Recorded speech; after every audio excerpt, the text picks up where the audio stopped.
Hey guys, what's up? Lightboltjoe here. Today we're going to discuss the brand new 2019 comedy film, Long Shot, directed by Jonathan Levine, starring Charlize Theron, Seth Rogen, June Raphael, O'Shea Jackson Jr., a bunch of other people are involved in this film. The film is exactly how the trailer is. You know, you have Seth Rogen as this journalist who knows Charlize Theron as the press secretary from the past. He had a crush on her when he was 13. She actually babysat him when she was 16.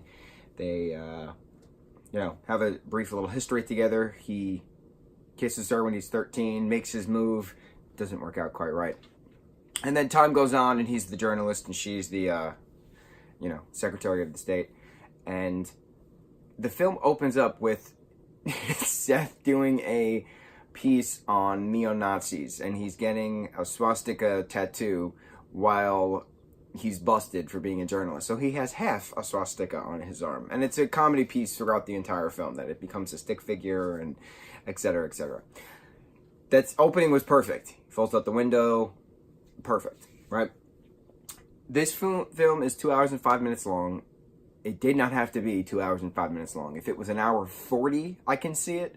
But like, Hustle just came out, right? And that's an hour and a half.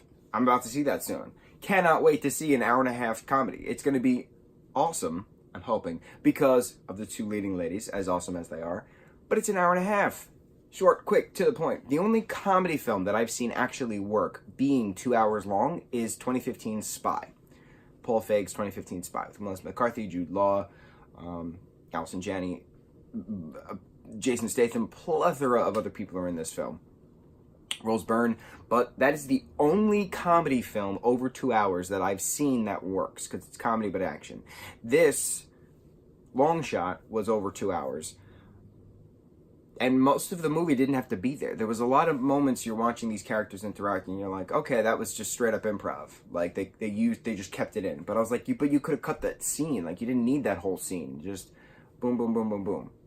You don't need A to B to B1 to B2 to B3 to B4 to C to D. I didn't really like that part. So yeah, the two get together in the end because it's a rom-com. So that's what happens. But the adventure of getting there, the adventure of the world tour, the adventure of standing up for yourself, the adventure of Seth Rogen being the Marilyn Monroe to Charlize Theron's John F. Kennedy. So kind of, it's entertaining having those plays. That's it. I did laugh a lot because it's a Seth Rogen film, and Seth is just absolutely perfect when it comes to comedy. But the other characters in the film, like June Reagan, for instance, she is hysterical on Grace and Frankie. She plays the most sarcastic, badass female ever. I love the sarcasm and wit that comes out of her mouth, and she's typecasted, and it's perfect because it works. So she plays this character Maggie, who's an assistant to the press secretary, to the Secretary of State, and it worked. But not all of her lines worked. So that's the thing. Like, certain parts of the film were really good, but then certain parts of the film were not really good. So 7 out of 10, maybe. Did you guys see Long Shot? What did you think of Long Shot? Let's discuss it. Mucho mahalo, guys.